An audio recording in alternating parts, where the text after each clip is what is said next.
কেন আমি মাঝরাতে শ্মশানে গেছিলাম তার রহস্য ক্রমশ প্রকাশ্য। So hello everyone, welcome to a new blog. তো দেখতেই পাচ্ছ সকালবেলা মানে লোকজন নেই, ভোরবেলায় আমি বেরিয়ে পড়েছি। কোথায় যাচ্ছি ক্রমশ দেখতে পাবে সেটা, যে কোথায় যাচ্ছি অলরেডি বুঝতে পেরেছো। হাওড়া স্টেশনে চলে এসেছি, কারণ এখান থেকে আমি ধরবো ট্রেন, এবং ট্রেনে করে কোথায় যাব এক্ষুনি জেনে যাবে। এই যে আমি নেমে পড়েছি। আমি কিন্তু চলে এসেছি রামপুরহাটে, অর্থাৎ আমি এবার যেটা যাচ্ছি, আমি তারাপীঠ যাওয়ার উদ্দেশ্যে বেরিয়েছিলাম। তো এই হচ্ছে আমাদের হোটেলে। তো আমি হোটেলে এসেই ব্যাগপত্র রেখে আমরা ফ্রেশ হয়ে চলে যাই লাঞ্চে। লাঞ্চ করে আমরা তারপরে সন্ধ্যাবেলায় চলে যাই মায়ের মন্দিরে মাকে দর্শন করতে।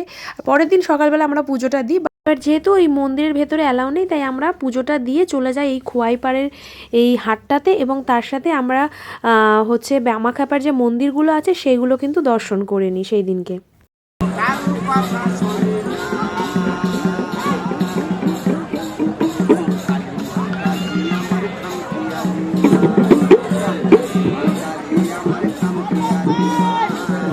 বেসিক্যালি এই হাটটা ঘোরার জন্যই আমরা শান্তিনিকেতনে গেছিলাম, কারণ এই হাটটা এর আগে আমার কখনো যাওয়া হয়নি। শান্তিনিকেতন আমি এর আগে ঘুরেছি, আর এই হাটটা আমরা খুব ভালো করে ওই জন্য দেখি, এবং বেশ কিছু কেনাকাটাও আমরা করেছিলাম।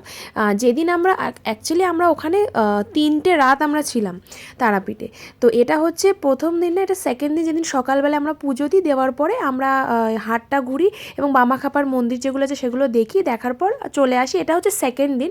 সেকেন্ড দিনে আবার এই মন্দিরগুলো আমরা দর্শন করি। মানে সেকেন্ড দিন ইন দ্য সেন্স মানে আমরা পৌঁছানোর থার্ড দিনের দিন, যেটা আশেপাশে অনেকগুলো বেশ স্পট আছে, মন্দির করা আছে অনেকগুলো, 7-8টা স্পট, যেগুলো টোটো করে আরামসে ঘোরা যায়। তো ওখান থেকে বুক করে নিয়ে আমরা ঘুরতে বেরিয়েছিলাম। অনেকগুলো এরকম মন্দির ছিল, যেমন এখানে পাতাল শিবের একটা মন্দির রয়েছে, এরকম অনেকগুলো মন্দির ছিল। জগন্নাথের মন্দির ছিল এখানে, ইস্কন, এটা যেমন ইস্কনের মন্দির, এখানেও আমরা গেছিলাম। বেশ কয়েকটা স্পট ছিল। আর দেখো ব্লু কালারের পদ্ম ফুল, এত অসাধারণ দেখতে, মানে আমিও ফার্স্ট টাইম দেখলাম। তো এরকম বেশ কটা স্পট ছিল। এটাও একটা মানে মানে ঠাকুরেরই জায়গা। তো এটাও একটা জায়গা। তো রাত্রির হয়ে গেছিলো। তো যাই হোক আমরা ফিরে আসি। এইবার ফিরে আসার পরই মেন জায়গা, সেটা হচ্ছে এইবার আমি গেছিলাম শ্মশানে রাত্রেবেলা।